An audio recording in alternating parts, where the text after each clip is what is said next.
el proceso. Recordemos que el proceso es una serie de pasos que deben ir dándose en un juicio. ¿Quiénes son los que intervienen? Bueno, aquí habla de dos partes, la parte actora. ¿Quién es la parte actora? Se le conoce también como la parte demandante. Esta persona puede ser una persona individual o una persona jurídica. ¿Quién es esta persona? La que ejercita la acción, dice. La acción se refiere al derecho que tiene toda persona de acudir a un órgano jurisdiccional. Y la parte demandada es contra quién se presenta esa acción y qué es lo que se pretende, pero lo vamos a ver ya en forma más directa en la siguiente diapositiva. Hablamos del actor, es lo que les decía, el actor, el demandante, la persona que acude a un juzgado. Veamos cuál es la parte teórica de esto. ¿Quién es el actor? El actor es el sujeto que pone en movimiento un órgano jurisdiccional competente en materia civil por medio de lo que llamamos acción.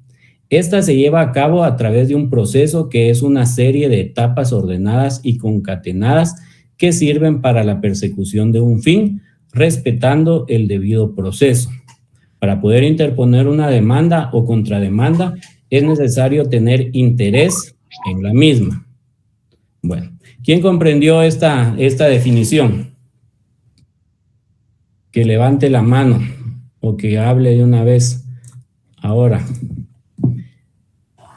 Está mero enredado cuando lo vemos así, el sujeto que pone en movimiento un órgano. ¿Quién es un órgano jurisdiccional? Bueno, hagámoslo más sencillo, se los voy a explicar yo. El sujeto que pone en movimiento un órgano jurisdiccional competente en materia civil se refiere a un juzgado. A un juzgado. ¿Cómo se llaman los juzgados? En Guatemala, juzgado de primera instancia del ramo civil. Bueno, ¿y qué hace desde el momento en que él tiene el derecho de acudir a un órgano? Eso se llama acción. ¿Cuándo se da la acción? Cuando acude a un órgano jurisdiccional. Debemos de tener claro, si quieren apúntenlo, porque eso les va a servir mucho adelante para entenderlo de una forma sencilla, porque cuando lo vemos en las definiciones y estamos empezando a familiarizarnos con los aspectos del proceso, nos cuesta un poco.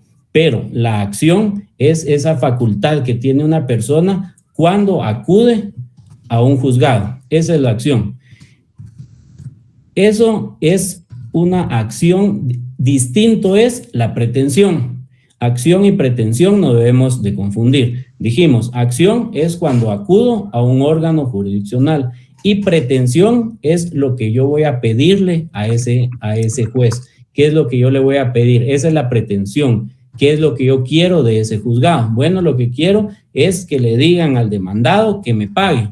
Lo que quiero pedirle al juez que se lleve un proceso para que el demandado me devuelva el objeto, la cosa que le di en arrendamiento, que le di en préstamo, que le di en cualquier obligación que tenga el demandado de cumplir. Esa es la pretensión.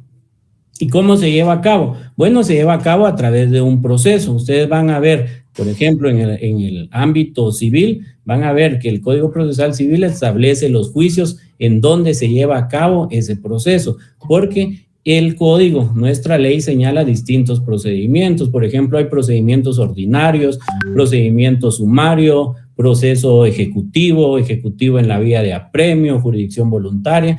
Es decir, todo eso nosotros vamos a ir dándonos cuenta en dónde se lleva a cabo. El código es el que nos va a ir dando esa guía. Por ejemplo, hay procesos específicos que dice esta situación se conocerá en un juicio sumario. Todo lo que no tiene regulado un proceso se va a llevar por el proceso ordinario. Pero les comento esto para que ustedes tengan presentes a dónde acude y en qué forma va a acudir uno a un juzgado. Entonces, ¿qué es la acción? Repasemos. La acción es la facultad que tiene una persona de acudir a un órgano jurisdiccional, es decir, a un juzgado competente. ¿Por qué competente? Porque hay juzgados de distinta índole, juzgados penales, juzgados en materia tributaria, juzgados civiles, juzgados laborales. En este caso se refiere en materia civil, vamos a acudir como actor. ¿Actor quién va a ser? Bueno, va a ser el que acude a pedirle algo al juez. Ahora bien,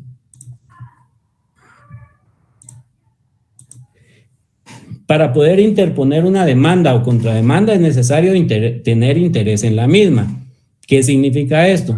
Bueno, que si yo, pongamos el caso de un arrendamiento, que es lo más sencillo, yo soy propietario de un inmueble y le di en arrendamiento a una persona que se llama arrendataria y no me ha pagado la renta, no quiere salir del inmueble, yo tengo interés en la misma. ¿Por qué? Porque yo soy el dueño. Entonces, yo necesito que esa persona me pague o que desocupe el inmueble. Quiere decir que mi vecino no puede acudir a decir, miren, es que a él le deben las rentas, pero ¿usted quién es? ¿Tiene legitimación para eso? No, yo solo me enteré. Ah, bueno, entonces que venga el interesado. A eso se refiere. Yo puedo interponer una demanda, pero si tengo interés en la misma. Puedo presentarla, pero me será rechazada y de entradita me la van a rechazar porque no tengo esa legitimación para acudir al órgano jurisdiccional. Muy bien, ahora veamos quién es el demandado. Bueno, el demandado dice es el sujeto procesal a quien el actor le exige una pretensión a través de un proceso, respetando el debido proceso por medio de cada una de las etapas procesales hasta llegar a la sentencia. El demandado es la persona contra quien se dirige la demanda, a quien se le reclama que cumpla una exigencia que hace el actor. El demandado tiene los mismos derechos que el actor. Todas esas definiciones es importante que se las aprendan en un aspecto técnico. Yo se las explico en un aspecto más práctico para comprender bien cada una de las partes procesales, pero ustedes deben ir tomando ya un lenguaje jurídico que sea adecuado conforme vayan superando cada uno de los semestres para que al poderse someterse a sus exámenes privados puedan expresarse de una manera correcta. Por ejemplo, ¿cómo se dice cuando el actor presenta esa acción ante un juzgado? Va a decir la persona, no va a decir voy a ir a meter una demanda, tiene que decir voy a plantear una demanda, la acción consiste en presentar la demanda al órgano jurisdiccional. Yo lo que quiero con esa demanda, no, yo voy a decir la pretensión de mi demanda es esta y vamos a ir manejándolo así. Pero es importante que conozcamos qué significan estas definiciones que tienen con palabras técnicas. El demandado. Bueno, el demandado es aquella persona a quien el actor le exige a través de un juzgado una pretensión. Eso es lo que hablábamos, la pretensión. Cuando el demandado se entera de la demanda es porque ya se ha presentado esa pretensión ante el órgano jurisdiccional correspondiente a través de un proceso. Le hacen una notificación y al demandado es obligatorio notificarle porque se debe respetar el debido proceso que está establecido en nuestra Constitución, en el Código Procesal Civil, en cualquier procedimiento. Debe hacérsele saber a las personas el motivo que está presentando la parte actora, es decir, la pretensión. ¿Qué le van a notificar al demandado? Bueno, lo que le van a notificar es la demanda, una copia de la demanda con todos los medios de prueba que presentó la parte actora para que él pueda enterarse de qué lo están demandando y él puede hacer uso de su derecho de defensa. Le van a conceder un plazo para que él se pronuncie sobre eso. Es decir, seguimos con el caso del arrendamiento. Mire, mi pretensión es de que el demandado me pague las rentas atrasadas porque ha incumplido. Bueno, viene el demandado y se opone, dice, no, yo le he pagado a él, aquí están mis recibos, aquí están los depósitos que le he hecho a esa persona, voy a presentar una excepción, que son de las que me permite la ley, una excepción de pago, y digo, mire, señor juez, haciendo uso de del debido proceso y mi derecho de responder a esta demanda, a mi derecho de defensa, presento mis medios de prueba, que son estos, yo ya le pagué. Entonces, ahí es donde inicia un proceso, ahí es donde inicia un litigio, donde cada parte debe de probar sus propias aseveraciones. Entonces, estas son, ahorita llevamos las dos partes, estas son las dos partes principales, el actor o demandante y el demandado. ¿Quién es el demandado? La persona contra quien se dirige la demanda, a quien se le reclama que cumpla con una exigencia que hace el actor. ¿Por qué dice que tiene los mismos derechos que el actor? Porque así como el actor puede presentar una demanda, puede presentar testigos, puede presentar peritos, documentos, declaración de parte, puede presentar reconocimientos judiciales, de la misma forma el demandado puede hacer uso de todos los medios de prueba que la ley le permite, de los medios científicos, cualquiera de ellos, para oponerse a la pretensión del actor.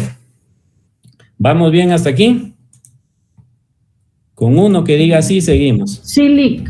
Muy bien. Sí, licenciado. Muy bien. Ahora vamos a ver el tercero. Bueno, ¿quién es el tercero? Dice la definición que el tercero es el sujeto procesal que interviene en un proceso, porque se le ha llamado, ya sea por la parte actora o la parte demandada, presumiendo que esta persona tiene interés en el litigio. ¿Qué se les ocurre cuando hablan de un tercero? A ver, alguien que quiera comentar. ¿Qué se les viene a la mente cuando se habla de un tercero? ¿Cómo? Pues no. ¿Cómo? ¿Algún testigo, licenciado? Un testigo, muy bien. Rosario había hablado, pero se me escapó. Yo había dicho el juez, no es así. Bueno, un juez también es un tercero. Recordemos de que las partes principales en el proceso es el actor y el demandado. Ya en el proceso va a intervenir el juez, va a intervenir el secretario, va a intervenir el oficial.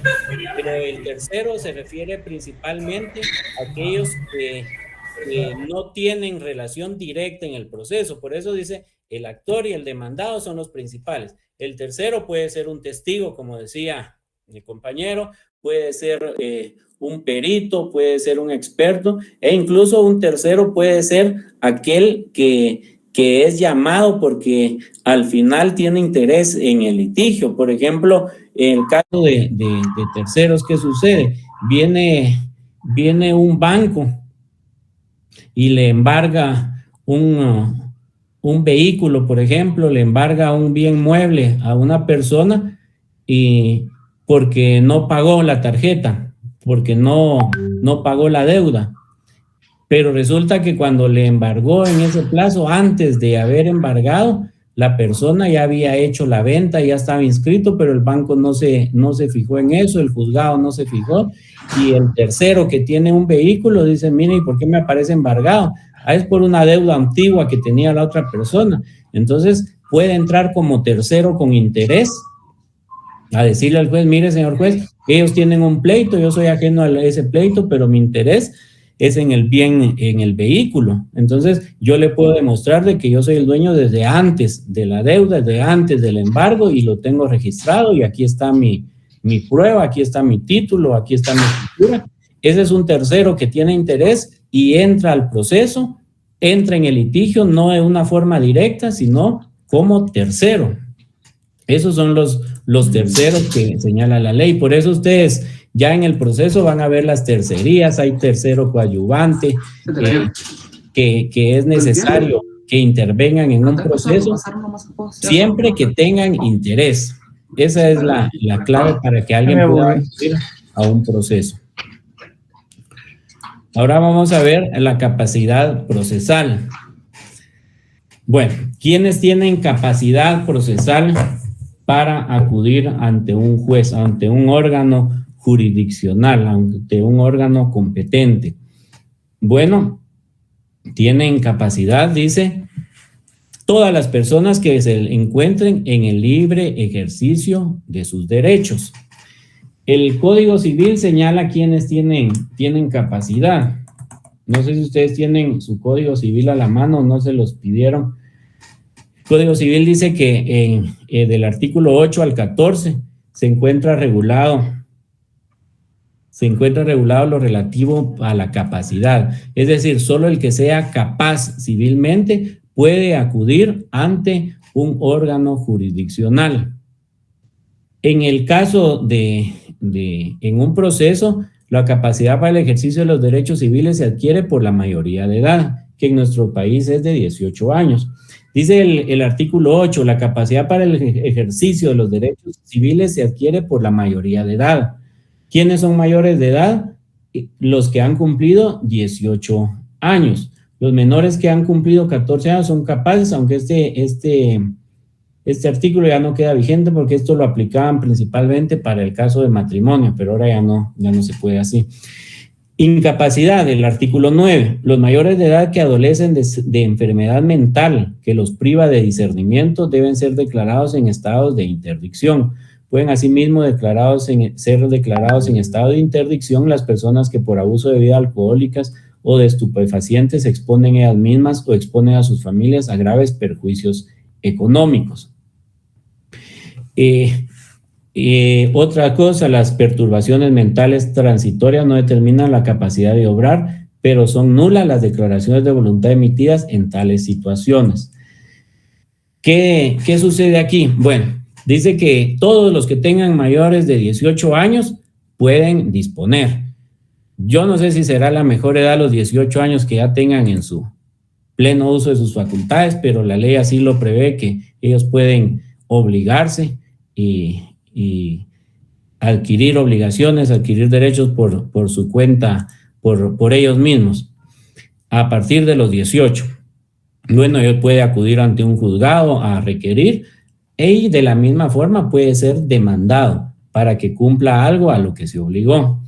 ¿Qué hablan los artículos del 8 al 14? Si no tienen su código, ahí es importante que le den una leída a estos artículos porque es algo importante. Habla lo relativo a quienes tienen capacidad, pero principalmente la incapacidad. Por ejemplo, hay personas que ya cuentan con su DPI, ya tienen más de 18 años, pero si tienen algún problema mental, no pueden adquirir derechos y obligaciones. Debe de llevarse a cabo un proceso que se llama estado de interdicción, que ese proceso lo que hace es llevarse ante un juez y demostrarle al juez científicamente de que la persona no tiene la capacidad para adquirir derechos y obligaciones por sí misma, a pesar que es mayor de edad, y se nombra a una persona encargada de él que se le llama tutor. Ese tutor es el que se hace cargo de todos los derechos y obligaciones que vaya a adquirir esta persona que tiene más de 18 años, pero por alguna enfermedad mental no puede hacerlo. Perturbaciones mentales transitorias. Las que se llevaron a cabo en esa etapa transitoria, dice que van a ser nulas esas obligaciones que adquirió la persona. Si estaba en su pleno uso de sus facultades en el momento que los firmó, van a conservarse y van a tener plena validez.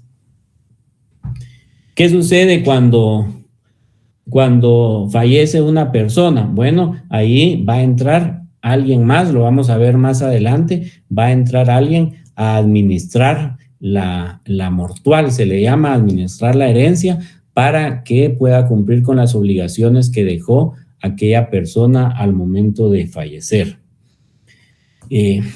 A eso se refiere la capacidad procesal, tener pleno uso de sus facultades mentales, volitivas y ser mayor de 18 años. Aunque la persona sea muy madura, pero tiene 17, 16, no puede, porque la forma de demostrar su capacidad en primer lugar es que tenga más de 18 años.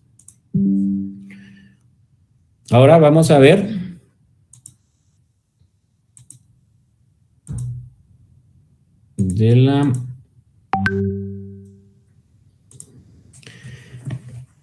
Las personas que no tengan el libre ejercicio de sus derechos civiles no podrán actuar en juicio, ya que deberán ser representadas o asistidas de conformidad con la ley. Entonces, ¿qué sucede? Si alguien quiere hacer uso, recordemos de que, por ejemplo, pero ¿quiénes pueden adquirir derechos y obligaciones si no están en pleno uso de sus facultades? Recordemos que, por ejemplo, un padre puede dejarle todos sus bienes en herencia a su hijo y su hijo no tenía las facultades mentales, no estaba bien, pero el padre previó, por ejemplo, a través de un testamento que fuera su hijo quien gozara de los bienes al momento de él fallecer. Bueno, pero como no puede acudir, por ejemplo, el hijo va a comprar, va a vender, tiene que acudir ante un juez, pero no puede presentarse él solo. Entonces va a ser habiendo ya agotado un proceso de interdicción, de estado de interdicción, donde nombran a una persona encargada, a un tutor, que él va a velar por los derechos de esa persona. De la misma manera, ¿quién va a representar a los hijos? Bueno, pues van a ser los padres. Por ejemplo, en el caso de que es necesario pedir pensión de alimentos al papá de estos menores, ¿quién va a comparecer al juicio? Los hijos menores de edad no pueden comparecer, va a comparecer la mamá. Toda persona que comparece ante un juez para demandar a una persona o incluso que sea demandado, debe de acudir en representación y debe de acreditar siempre esa representación. No puede decir, por ejemplo, mire, fíjese que esta persona no está en pleno uso de sus facultades, entonces vengo yo a representarla. Muy bien, ¿cuál es su forma de acreditar esa representación? Si es una persona que tiene problemas de enfermedad mental, va a acudir al tutor con la resolución del juzgado, del juez, donde lo nombra a él como tutor de esta persona interdicta. Así se le llama a estas personas interdictas, que no puede acudir a un órgano jurisdiccional por sí misma, sino debe ser representada. En el caso de los niños que son menores de edad, ¿quién va a comparecer? Bueno, en el caso que es al papá al que están demandando, va a comparecer la mamá. ¿Y cuál es la forma de acreditar? Bueno, con el certificado de nacimiento, donde acredita que es la madre de los menores, por lo tanto, tiene la representación de estos menores y acudir a un juzgado. En el caso de los menores y de los interdictos, las personas que no están en pleno uso de sus facultades, para realizar cualquier negocio van a acudir, tienen que ejercer una acción y van a acudir ante un juez por medio de un procedimiento. Si la intención es vender bienes de estas personas, siempre debe contar con una autorización judicial. Esto se hace para velar por los derechos de estas personas, porque pudiera ser que el tutor, pudiera ser que la madre de los menores no lo haga de una manera correcta o no piense si es de beneficio. Entonces, si los bienes están a nombre de los menores, a la hora de que la madre quiera venderlos, tiene que ir ante un juez para pedir esa autorización judicial y demostrar que está vendiendo esos bienes porque va a ser beneficio del menor o del interdicto, de que va a acarrearle mayores beneficios de los que tiene actualmente.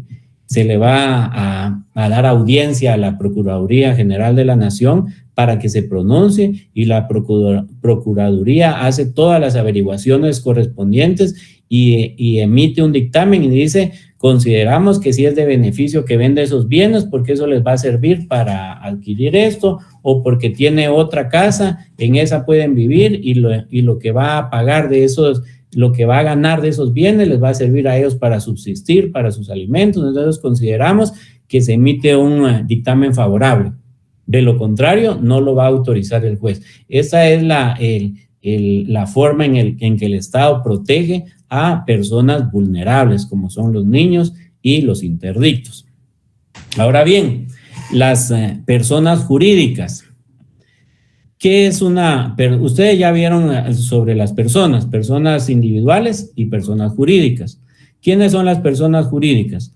Bueno, las personas jurídicas es dos o más personas que se unen para obtener algún fin en común. Entonces, para que sea una persona distinta a estas dos, a estas 3, 5, 10, las que sean, se va a formar una nueva persona, pero esa persona, como es una persona abstracta, es una persona moral, como se le llama también, esa persona va a ser una nueva y distinta a todos los individuales. A esas se les llama personas jurídicas, y esas personas jurídicas, como cualquier persona individual, nosotros en el aspecto individual, ¿cuál es la forma de identificarnos que hemos nacido? Bueno, al momento de nacer, un certificado de nacimiento. En el caso de las personas jurídicas, la diferencia es de que para las personas jurídicas sí se debe de autorizar. No es como en el caso de un bebé, un niño, un menor cuando nace, no hay requisito de nada, sino que nació y a inscribirlo. Lo único que piden es el certificado del médico o en el interior del país el certificado de las comadronas que están inscritas en el Ministerio de Salud. Con ese certificado ya se acude al Registro Nacional de las Personas y se inscribe sin mayor requisito, únicamente el nombre que le vamos a poner a nuestro hijo. En el caso de las personas jurídicas lleva ciertos requisitos que la ley prevé. ¿Quiénes son las personas jurídicas? Bueno, puede ser una sociedad anónima, una sociedad en comandita por acciones, comandita simple, que son entidades puramente mercantiles, sociedades de responsabilidad limitada. En el aspecto que cuando son sin fines de lucro, una asociación, una fundación, puede ser aspectos municipales, es un COCODE, una asociación de vecinos. Existen distintas personas jurídicas, un banco, una financiera, todos ellos son personas jurídicas, que cada una va a llevar sus diferentes requisitos y se registrarán en registros distintos. Por ejemplo, ¿dónde se registran las personas jurídicas comerciales, cuyo fin es el lucro? Bueno, tienen en el Ministerio de Economía un registro mercantil. ¿Dónde se registran las personas jurídicas sin fines de lucro? Iglesias, asociaciones, fundaciones, ONG. Bueno, se registran en el registro de personas jurídicas. ¿Dónde se registran los bancos? Bueno, los bancos van a llevar otro proceso. Primero van a llevar una inscripción en el registro mercantil, después deben ingresar a la superintendencia de bancos para determinar si cumplen los requisitos que establece la ley y ya se forma como una nueva persona jurídica. Pero esas personas jurídicas también se pueden meter en problemas.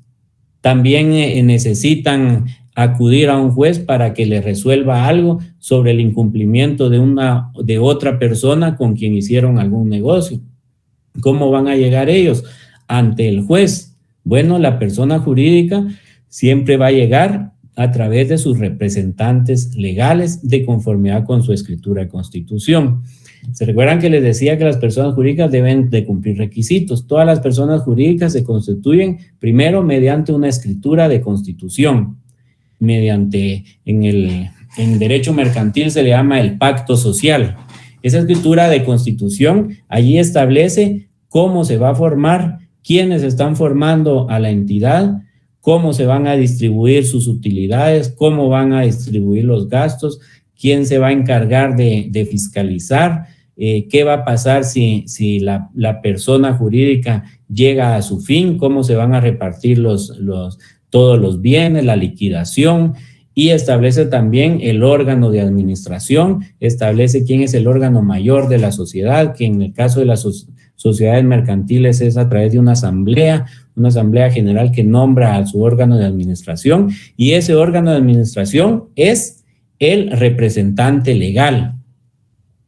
En el caso de las asociaciones, que es en el ámbito civil, las asociaciones, de la misma manera, en una escritura de constitución, ¿quién es su asamblea? Son todos los miembros de esa asociación, y su órgano de administración es una junta directiva cuyo representante legal es el presidente de junta directiva. Él adquiere la representación para representar a esa entidad, a esa persona jurídica fuera de juicio y dentro de juicio. Entonces, cada vez que se presenta una persona jurídica, cuando comparece, va a comparecer, comparece el señor fulano, quien actúa como representante legal de la entidad, o sea, de la persona jurídica tal. Siempre vamos a hacer eso. Y calidad que acredito, ¿cómo lo acredito? Con mi acta de nombramiento, donde fui nombrado, y esa acta también debe ir inscrita en el registro correspondiente, porque dice la ley, el Código Procesal establece que todos los documentos que son sujetos a inscribirse en un registro deben estar previamente inscritos para hacer uso de ellos dentro de un juicio. Entonces, estas personas jurídicas van a tener su nombramiento vigente para poder acudir a un juicio, ya sea para demandar a alguien porque a esta persona jurídica le deben, porque esta persona jurídica está pidiendo el cumplimiento de algo a otra persona, o bien que una persona demande a una persona jurídica. ¿Quién se va a presentar? Bueno, pues se va a presentar el representante legal de esa entidad. Bueno, aquí es lo que comentábamos, las asociaciones o comités que no tengan personalidad jurídica cuando sean demandadas por medio de sus presidentes, directores o personas que públicamente actúan en nombre de ellos. Esto sucede con las asociaciones cuando están en formación y ya inician sus actividades que se les permite, o los comités, COCODES, que le llaman en el aspecto de los municipios, de las municipalidades. Si ellos, mire, fíjese que vamos a necesitar que nos venda este mobiliario y lo va a comprar y me van a dar un crédito porque vamos a utilizar un escritorio, computadora, y lo compro porque estamos formando nuestra asociación o comité. Y si esa asociación o comité todavía no se ha terminado de formar, pero incumple con algo, la persona, la acreedora, puede demandarlo y lo va a demandar a través de su presidente. Mire, pero es que todavía no soy yo el presidente porque está en trámite, sí, pero ya hace actuaciones de director y usted ha actuado públicamente en nombre de esa asociación que se está formando, que se formó, pero todavía no tiene al presidente nombrado, pues a esa persona tiene que comparecer al juicio. Ahora bien, el Estado va a actuar por medio de la Procuraduría General de la Nación, la PGN, ya que el abogado del Estado es el Procurador General de la Nación, es el abogado y el representante del Estado, va a ser el que lo va a representar en juicio, él va a ser el Procurador General de la Nación. Esta entidad, la PGN, por eso acude en todos los juicios donde hay interés del Estado para cuestiones de indemnización, incluso en los procesos penales, quien comparece aparte del Ministerio Público es la PGN en representación del Estado para cuestiones de delitos donde debe haber una reparación digna a favor del Estado. Es esta entidad la que es encargada de representar, de ser el abogado del Estado. El Procurador General de la Nación dice que es el abogado. Claro, el Procurador General va a delegar a todos los abogados que tiene contratados en la PGN para que acudan a los distintos juicios, porque si no, no le daría tiempo de andar en todo. Entonces, esto es importante que lo sepan. Cualquier persona puede acudir, pero debe cumplir requisitos. La persona individual se va a identificar únicamente con su DPI y debe tener interés. Las personas jurídicas de la misma forma deben de tener interés, pero la diferencia es que van a acudir por medio de sus representantes legales, que pueden ser los directores, los presidentes, administradores, gerentes con representación, pueden acudir ante un juzgado. Vamos a levantar a Jimmy Alberto Medina. Sí, buenas noches, licenciado, buenas noches, compañeros. Buenas noches. Me surge una duda, Rick. Las personas jurídicas, pues, tienen sus representantes, ¿verdad? Ajá. Todo esto es en materia civil.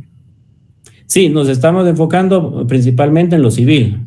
Y en el caso que una empresa, una persona jurídica que formaron una empresa por un accidente en la empresa con alguna máquina, falleciera una persona, ¿en dónde entra ese representante o quién representa a la empresa y quién sería el acusado? Sería en ese sentido, la empresa general, porque no puede haber una sentencia, no sé si me explico, no puede una sentencia. Pues no se puede condenar a prisión a una persona jurídica. A eso le entiendo, ¿no? Sí, a eso. Entonces surge la duda porque ahí sí entraría en materia penal. Por la responsabilidad, ¿verdad?, que tiene la empresa ante la persona ante la seguridad de las personas que trabajan con ellos. Así es. Muy bien. En el aspecto, como aquí hay dos situaciones. Una es el aspecto civil e incluso aquí nos vamos ya al aspecto laboral, porque si hay un accidente dentro de la empresa, primero se va a ver si cumplía con todos los requisitos laborales que debe de tener al cuidado de seguridad social que le llaman. Por otra parte está el ámbito civil. El ámbito civil sería para la indemnización que buscaría la persona por el accidente sufrido dentro de la empresa. En el ámbito penal, si hubo alguna culpa o algún dolo por parte de alguien, recordemos, o ustedes lo verán más adelante, que la responsabilidad penal dice que es personalísima. Es decir, no se puede decir como fulano fue el que andaba por ahí, no, es personal. Y en el caso penal se debe de acreditar que la persona tuvo participación en esa situación. Entonces, si, por ejemplo, se da un accidente, no sería accidente, se da una situación en una empresa y se determina que fue un compañero de labores quien le dio un empujón y se tropezó la persona y cayó las gradas, la responsabilidad penal sería directamente de ese compañero, porque es personalísima. Las actuaciones que se hagan que incurran en delito es personal. Ahora bien, si fue un descuido, por ejemplo, de la empresa que tenía en riesgo a los trabajadores, no le dio mantenimiento a una máquina o cosas así, el responsable va a ser el director, el presidente, el representante legal de la empresa, siempre que tuviera conocimiento de esa situación. Ahora, si él acredita que él no tenía obligación de conocer tal situación, pues entonces se puede liberar. Pero si él es el responsable de velar por eso, sí debe de acudir en la vía penal. Sucede lo mismo, por ejemplo, en el caso de cuando se dan problemas de defraudaciones tributarias dentro de una empresa. A veces el representante legal dice, mira, es que yo no sabía porque yo no le atino a la contabilidad y lo mira alguien más. Ah, bueno, entonces demuestra ante el juez de que usted no era. Pero aparece que el representante legal era quien firmaba las declaraciones juradas, quien se presentaba ante la SAT. Entonces ahí el responsable en primer lugar va a ser el representante legal, ya sea un administrador único, un presidente de consejo de administración, un gerente general que tenga la representación, va a ser representante, porque dice que en el caso de las personas jurídicas, los responsables van a ser los directores, los presidentes, siempre que hubieran tenido participación en el caso que se les está atribuyendo. No sé si estamos claros en ese aspecto. Y si alguien más tiene una pregunta. Sí, licenciado, gracias. Muy bien. Sí, licenciado. Bueno, entonces ahora vamos a pasar a la siguiente diapositiva, la representación. Eso es lo que vamos a ver. Eso ya lo venimos comentando. La personería, cuando habla de personería, es la representación que se ejercita legalmente de otra persona para lo cual la ley establece los medios de representación. Por ejemplo, representación legal de los menores de edad. ¿Qué les decía que es el documento que acredita esa representación? La certificación de nacimiento. Muy bien, Dinora, la certificación de nacimiento. Ese es el documento necesario y que nos van a recibir los órganos jurisdiccionales. Incluso ahora, porque es más fácil que el documento se imprime en línea y es una hoja sencilla, pero incluso antes, en el caso de juicios de familia, la madre, por economía para las personas, en los juzgados de familia permitían fotocopias de documentos que se presentaran de certificados de los menores. Y claro, si falsificaban alguna copia o algo, la otra parte podía denunciarlo y se metía en problemas, pero era por una economía para las partes. Ahora se extiende en el RENAP o uno lo puede solicitar en línea y uno imprime la hoja y ese es el documento suficiente para acreditar la representación legal de un menor.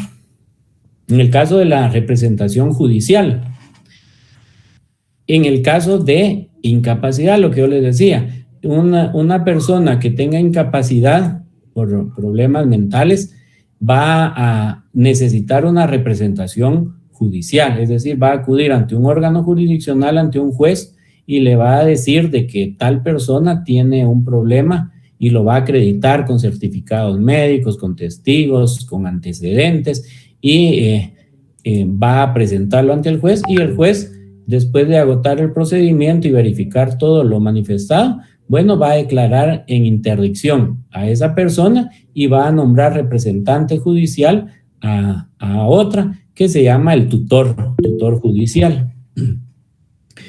Ruth levantó la mano. Ruth, Wendy, Paola, ¿no? O Daya Posadas, ¿sí? ¿Alguien? Hablen de una vez o callen para siempre. Ahí había. Ajá, ¿qué tal? Buenas noches. Perfecto.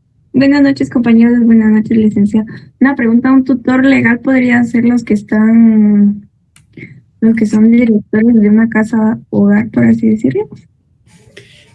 Sí, si el menor, normalmente les dan a ellos la tutoría, porque si el menor no tiene padres, ¿verdad? Recordemos que en esas casas hogares también llegan personas que sí tienen padres, pero se los quitan.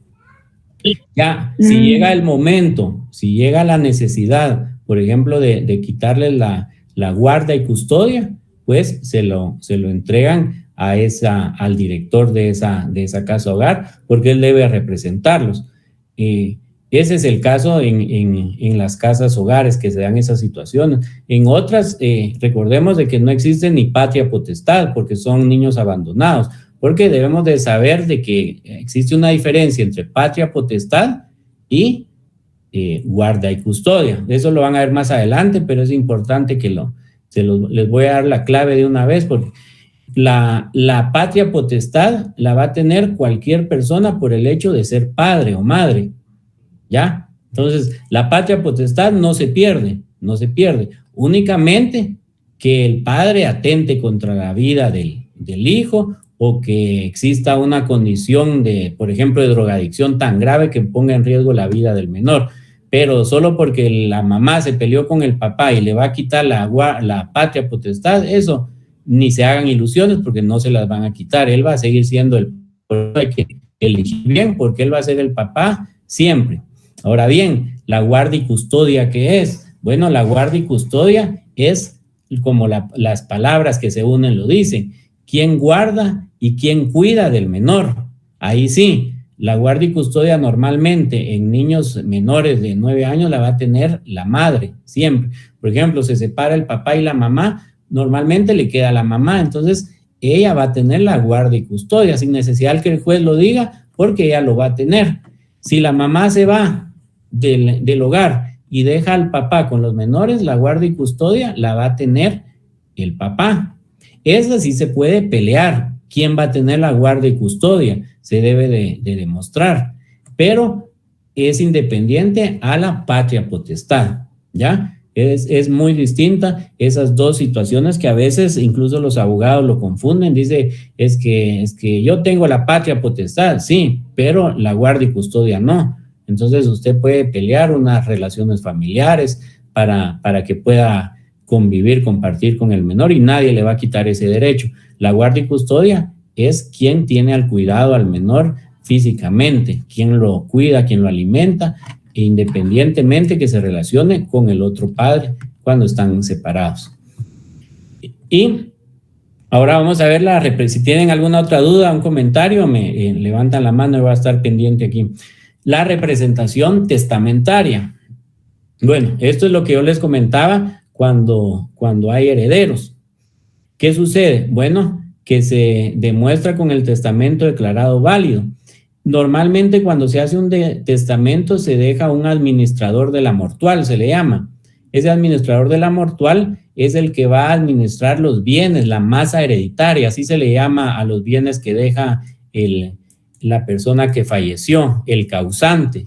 Causante se le llama a la persona fallecida que deja un testamento o que fallece intestado, pero esa así se le llama el causante. Igual hay otra palabra que se le llama el decujus. Cuando lean así no se asusten porque es igual el causante, el fallecido.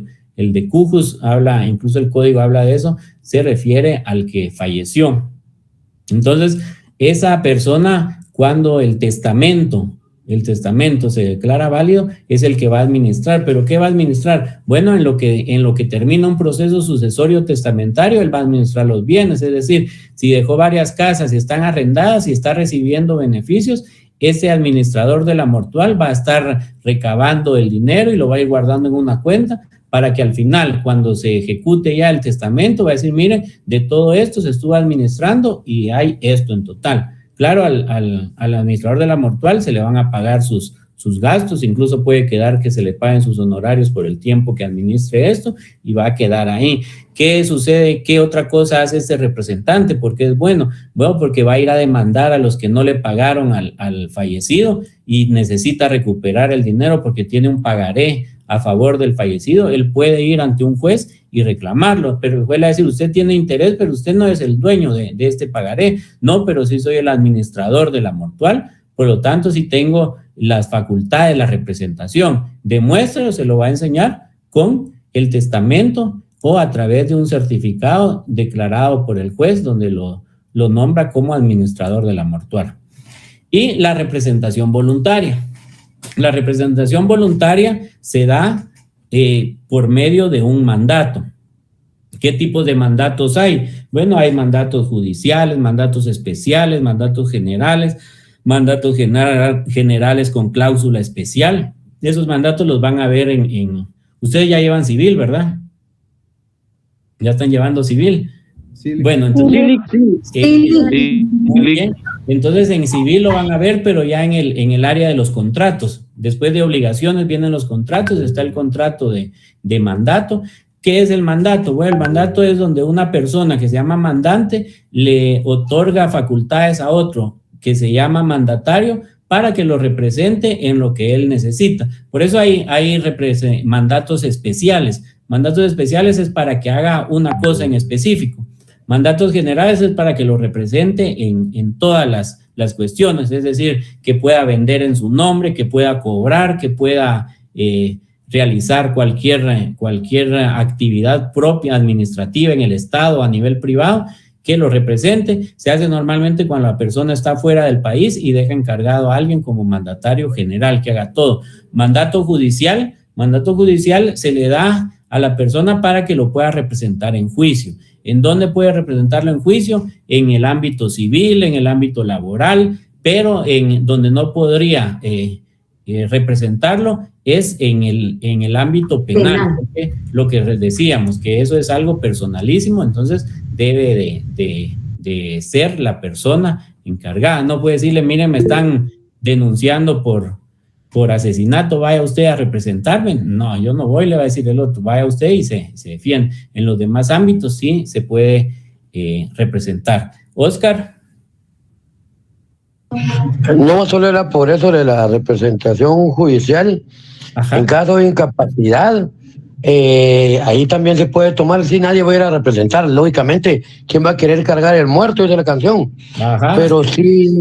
Pero sí se puede pedir ante el juez incapacidad para no realizar el juicio. De penal, ¿me habla usted? Sí, de penal. Sí, lo que pasa que en el caso de penal, recordemos que son inimputables los menores y los incapaces. Entonces, si a un incapaz se le denuncia, se debe de acreditar que tiene incapacidad, y si no tiene una resolución de interdicción, pues entonces ahí es donde ya interviene el INASIF y determina si está en uso de sus facultades. Entonces, el menor es inimputable, pero lo deben de llevar a un juzgado de niñez y adolescencia en conflictos con la ley penal, y en el caso del incapaz, lo que va a hacer el juez es tomar las medidas necesarias de resguardo, que en este caso sería llevarlo a un establecimiento, que en Guatemala únicamente el que está es Federico Mora. Eso es lo que se podría hacer en el ámbito penal con relación a incapaces y menores. Gracias. Muy bien. Y el mandato, y algo importante es que el mandato judicial únicamente se le puede otorgar a un familiar y a un abogado. Entonces, normalmente cuando va a ser un juicio se lo otorgan a un abogado, para que el abogado sea el mandatario judicial y a la vez el abogado, ¿verdad? Porque si él lo hace a un familiar, tiene que pagarle. Si el familiar le cobra, le debe pagar al familiar, y aparte debe pagarle al abogado para que acuda al juicio. Veamos, ya vamos a ir terminando, si no, nos quedamos para otro día que me inviten. La legitimación. Bueno, la legitimación procesal dice que es la facultad de poder actuar en el proceso como actor, como demandado, como tercero o representando a estos. La legitimación es la idoneidad de las personas para actuar en juicio, inferida no de sus cualidades personales, sino de su posición con respecto al juicio. Es lo que decíamos. Mire, yo vengo a actuar en el proceso como actor. Bueno, ¿y cómo me demuestra que usted es el actor? Bueno, le demuestro porque este inmueble es mío, o el pagaré que quiero ejecutar es mío. Entonces, sí tiene legitimación. Su legitimación, en este caso, es una legitimación activa.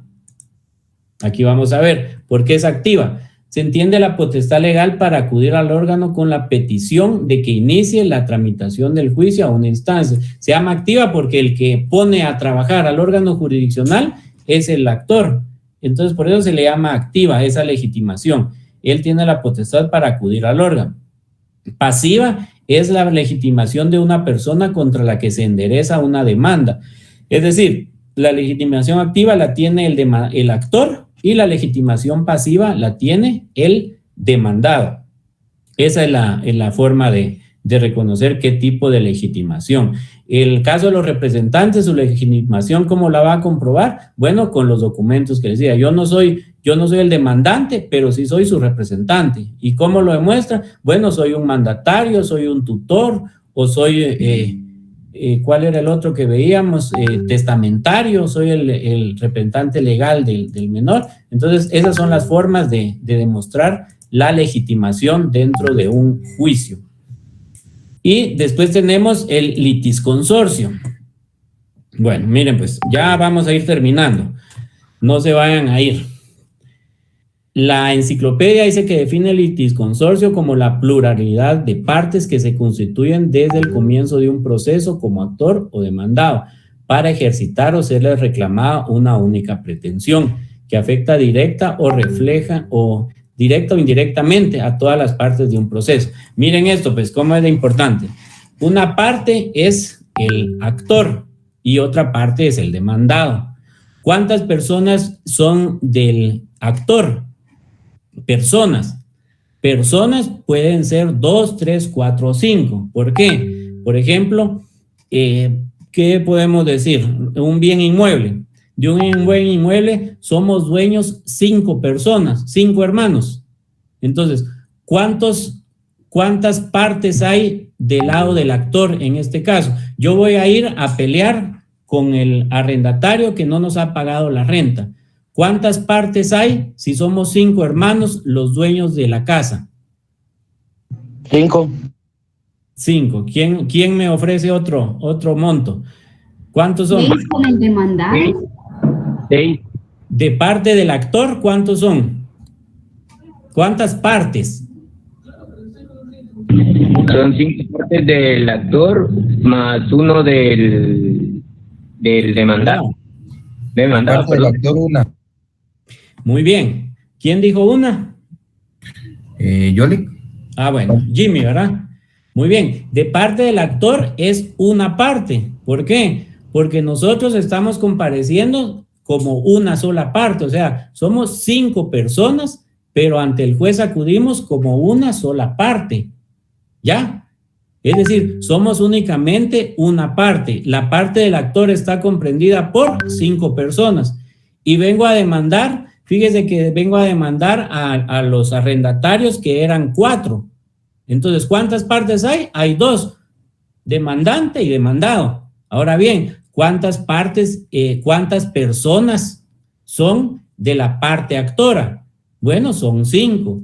Y de la parte demandada, ¿son cuántas personas? Son 4. Entonces, ahí van a participar 9 personas. Al final el juez dice que nombren a uno cada uno, pero son 9 personas. Pero partes van a ser únicamente 2, un actor y un demandado compuesto por una o varias personas. ¿Queda claro esto?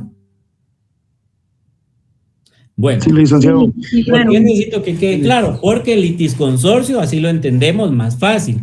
Litisconsorcio, aquí sí hay una pluralidad de partes. Es decir, viene el actor, por ejemplo, yo voy a demandar a una inmobiliaria porque nos vendió casas, pero las casas tienen vicios ocultos, tienen daños que no nos habían dicho, no funcionan las tuberías, se rajaron las paredes, se está cayendo la terraza. Entonces, voy a demandar a la inmobiliaria para que me regrese el dinero o para que me arregle los defectos. Entonces lo voy a demandar. Yo compré una casa, soy la parte actora. ¿Cuántas partes van ahí? Una.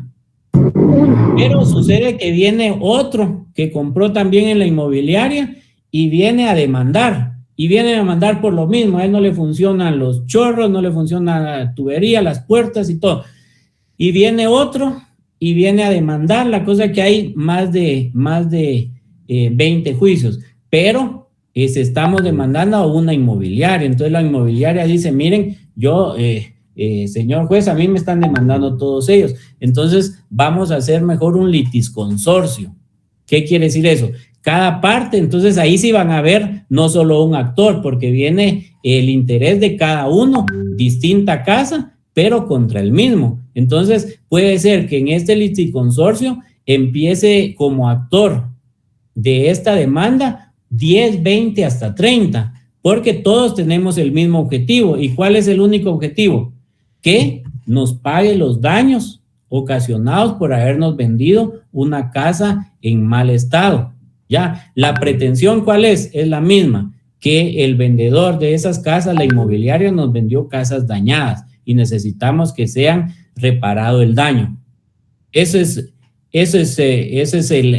la pretensión. La pretensión siempre va a ser la misma y estamos atacando al mismo demandado. Entonces, ¿cuántas partes hay? Ahí sí, comparece una parte de la casa del lote 15, comparece el del lote 14, el del lote 10, el del 20, entonces son distintas partes. Entonces ahí sí hay pluralidad de partes porque cada uno tiene su forma de acreditar la propiedad, cada uno tiene su escritura, pero al final el interés es el mismo. Entonces esto es lo que se le llama litisconsorcio. Hay varios actores y un demandado o un solo actor o varios demandados. ¿Qué litisconsorcio hay? Activo, la acción se inicia de forma conjunta. ¿Qué quiere decir eso? Que vienen los actores, los dueños de esas casas y dicen, miren, vamos a... No se ve, ¿verdad? Ahorita voy a... No se ve. Ahorita se las voy a volver a poner.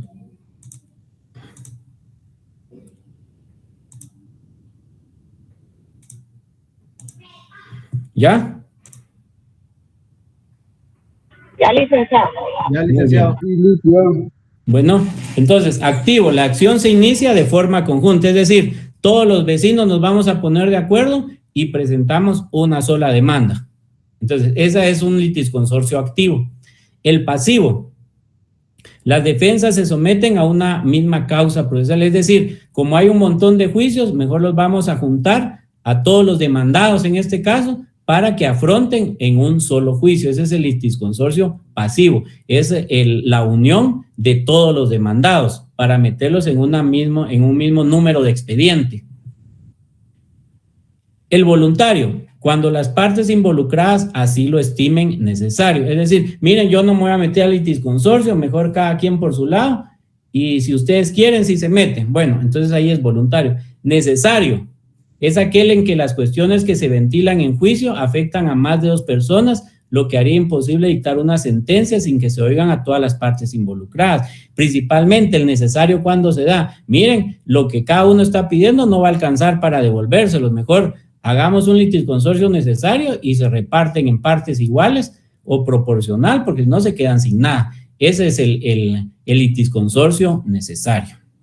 Entonces, hasta ahí llegamos el día de hoy. Espero que les haya aportado por lo menos un poquito para su formación académica y ha sido un gusto haber compartido con todos ustedes y espero que sigan luchando y llegar hasta lo último, hasta sus privados, graduación y verlos, tener la oportunidad de verlos en los juzgados, en los distintos lugares ya como profesionales. Fue un gusto para mí haberles compartido esta clase y tengan una feliz noche. Muchas gracias, licenciado. Gracias, licenciado.